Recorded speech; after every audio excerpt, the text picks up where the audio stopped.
우리 함께 말씀 볼까요? 우리 느헤미야 12장 1절에서 21절 말씀, 느헤미야 12장 1절에서 21절 제가 먼저 읽고 서로 교독하도록 하겠습니다. 스알디엘의 아들 스룹바벨과 예수아와 함께 돌아온 제사장들과 레위 사람들은 이러하니라. 제사장들은 스라야와 예레미야와 에스라와 아가야와 말루카 하스루와 스가냐와 루훔과 무레목과 이뚜와 딘디와 누이와 아바야와 미얀민과 마하다와 빌가와 수마야와 유엘과 여다야와 살루와 아목과 일기야와 아다야니의 이상은 예수아 때의 제사장들과 그들의 형제 지도자들이었느니라.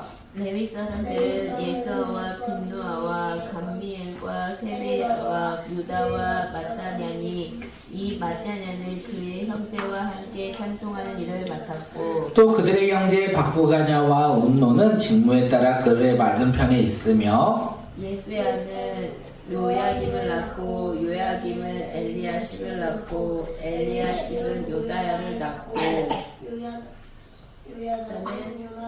낳고 요나단은 야뚜아를 낳았느니라.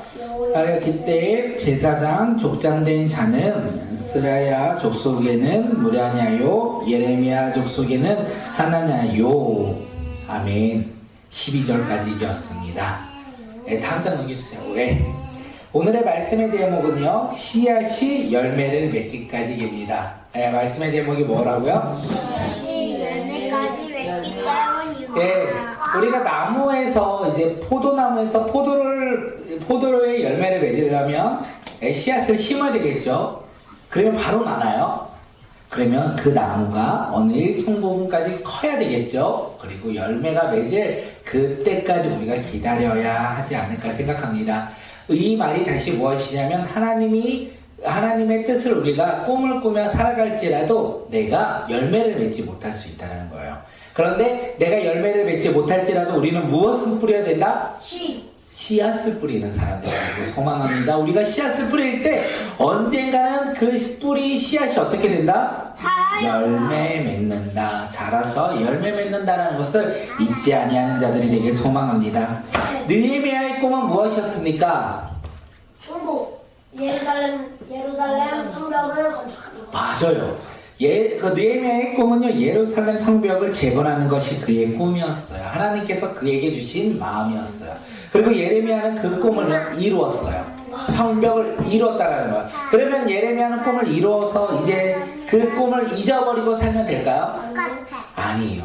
그 느헤미야가 예루살렘 성벽을 건축했어요. 그리고 예레미야가 해야 할 일들이 또다시 남았다라는 거예요. 그것이 무엇이냐면 예레미야는 보이는 성벽뿐만 아니라 그 성벽을 통하여 이스라엘 백성들이 무엇하는 사람으로 변화되길 소망했을까요? 두 글자.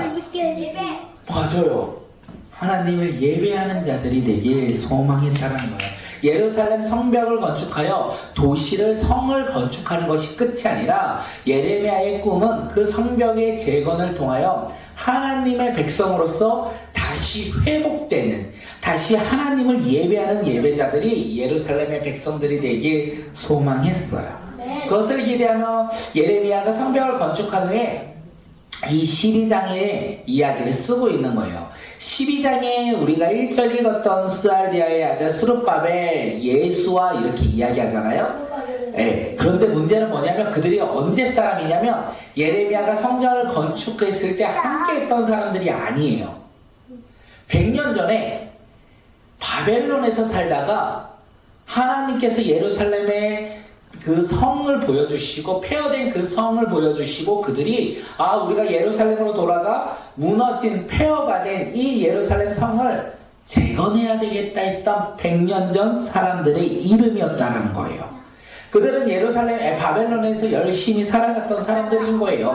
그들은 바벨론에서 살아가는데 하나님께서 그들에게 꿈을 주셨다는 거예요. 폐허, 무너진 이 예루살렘 성을 어떻게 하라? 재건하라. 그렇게 그들은 이제 그 알지도 못하는, 보이지도 않는, 어쩌면 그 예루살렘으로 걸어가는 그 순간순간마다 그들은 두려움 가운데 놓일 수 있어요. 왜냐하면 옆 동네가 아니었거든요. 멀리 떨어져 있는 그곳을 예, 버스를 타고 비행기를 타고 가는 것이 아니라 마차에 걸어서 그들이 걸어가는 그 길 가운데 하나님의 나라의 일을 감당하고자 그 사명을 붙잡고 이루고자 그들이 나아갔다라는 거예요. 예루살렘에 도착했습니다. 성전은 어떻게 되었다고요? 무너졌어요. 폐허가 됐어요. 불이 탔어요. 그래서 그들이 예루살렘 성벽을 막 만들고 있는데 우리는 하나님의 뜻에 따라 그 먼 곳에서 이곳에 와서 하나님의 성을 건축하면서 좋은 일을 하고 있잖아요. 하나님 나라 일을 하고 있잖아요. 모든 사람이 그때도 좋아하지 않았어요. 어떤 사람들의 방해와 박해로 인하여 예루살렘 성을 더 이상 짓지 못하는 환경 가운데 놓이기도 했다라는 거예요. 그리고 100년이 지난 거예요. 아직도 예루살렘 성벽은 어떻게 됐다? 무너져 있었다라는 거예요. 그리고 느헤미야가 이제 그 일을 마지막으로 감당했다라는 거죠.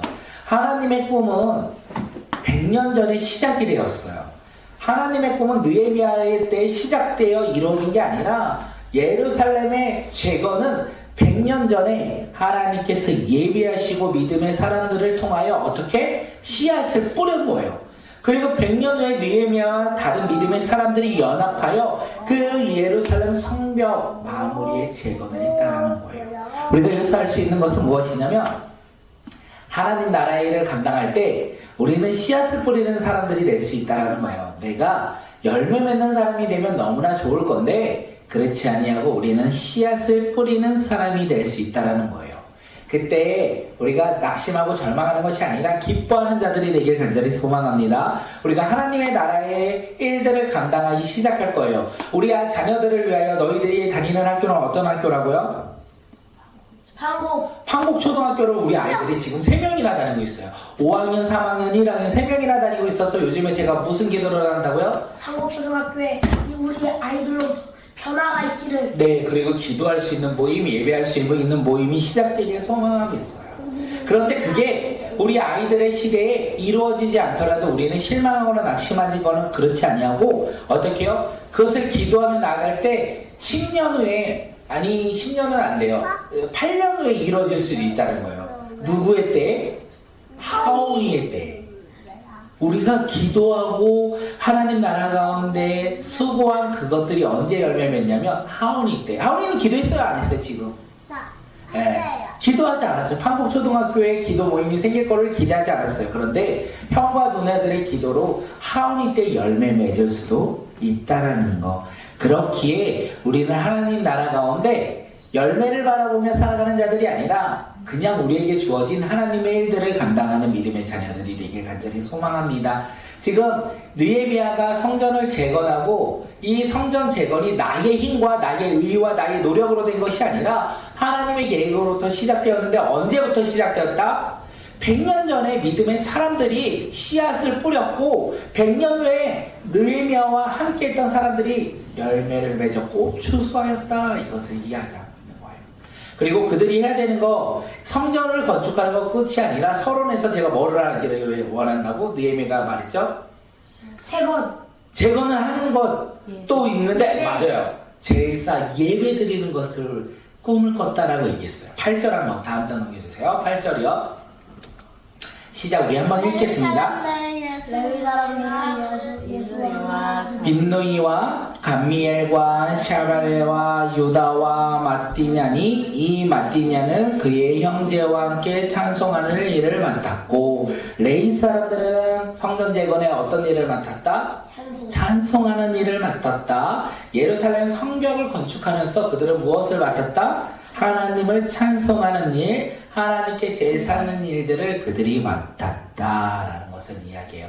우리의 삶 속에서 하나님의 일을 감당할 때 우리는 하나님을 예배하는 자들이 되기를 소망합니다. 하나님의 일을 감당한다고 우리의 힘과 노력으로 열심히 해야 하는 것에 만족하는 자들이 아니라 날마다 예배하며 하나님 한 분만을 바라보며 살아가는 자들이 되기를 간절히 소망합니다. 그리고 여기에서 10절, 11절, 12절에는 뭐라고 하냐면 자꾸 낳았어요. 누가 낳고 이렇게 이야기해요. 다시 말하면 열매를 우리는 씨앗을 뿌리는데 열매를 누가 맺는다? 다음 세대들이 맺는 거예요. 다음 세대들이. 내 때 씨앗을 뿌리고 열매를 맺지 못하면 누가 열매 맺는다? 우리의 다음 세대 자녀들이 부모의 기도 가운데 응답받고 그들이 추수하는 놀라운 일들이 일어난다라는 거예요. 그래서 우리는 다음 세대들에게 무엇을 남겨줘야 되냐면 믿음을 남겨주는 사람들이 되기를 간절히 소망합니다. 우리 다음 세대들이 믿음을 받아 부모의 신앙을 이어받아 그들이 살아가는 삶 속에서 하나님의 나라 가운데 쓰임받고 열매 맺고 추수하는 믿음의 자녀들, 하나님 나라의 일들을 감당하는 믿음의 자녀들이 되길 간절히 소망합니다. 느헤미야가 뭐를 얘기하냐? 나는 다음 세대야. 그렇게 얘기한 거예요. 나는 다음 세대야. 나의 100년 전에 하나님의 뜻에 따라 살았던 그들의 씨앗으로 말미암아 나는 다음 세대인데 놀랍게도 나의 때에 열매를 맺었어. 그래서 이 일은 나의 일이 아니라 하나님의 일들이었어. 우리 가정 가운데 시작이 되기를 소망합니다. 우리 가정 가운데 믿음으로 말미암아 하나님의 일들을 감당할 때 다음 세대 자녀들이 점점 자라며 그 열매들, 그 씨앗들이 꽃을 피는 놀라운 일들이 일어나기를 소망합니다. 우리 가정만 봐도 2사람이 모여 4사람이 되었어요. 우리 아이들이 그 꿈을 가진다면 결혼을 하면 4가정이 되는 거예요. 하나의 가정에서 4개 가정이 되는 거예요. 하나의 소망을 꾸었는데 4개의 소망으로 확장되어 나갈 수 있다는 거죠. 하나님은 놀랍게도 그렇게 우리 다음 세대들을 통하여 세우고 일하고 역사하신다는 것을 우리가 잊지 않았으면 좋겠습니다. 씨앗이 열매를 맺기까지 우리는 믿음 안에서 하나님의 꿈을 바라보며 살아가는 주의 자녀들이 되길 간절히 소망합니다. 그것이 이어지길 또한 소망이에요. 내가 뿌린 씨앗이 열매 맺을도록 우리 다음 세대 자녀들이 하나님 나라의 소망을 두고 살아가는 주의 자녀들이 되길 간절히 소망합니다. 네, 우리 한번 옆 사람을 보겠습니다. 옆에 한번 볼까요? 보고 내가 씨앗을 뿌릴 테니 너는 열매를 맺어라. 우리 이렇게 인사할게요. 너는 열매를 맺어라. 네, 우리가 하나님 나라 가운데 씨앗 뿌리고 열매 맺는 주님의 자녀들이 되길 간절히 소망합니다. 우리 이 시간 함께 기도하며 나갑니다. 우리 마지막으로 기도할 텐데 하나님, 우리 모두가 하나님을 예배하는 예배자들이 되길 간절히 소망합니다.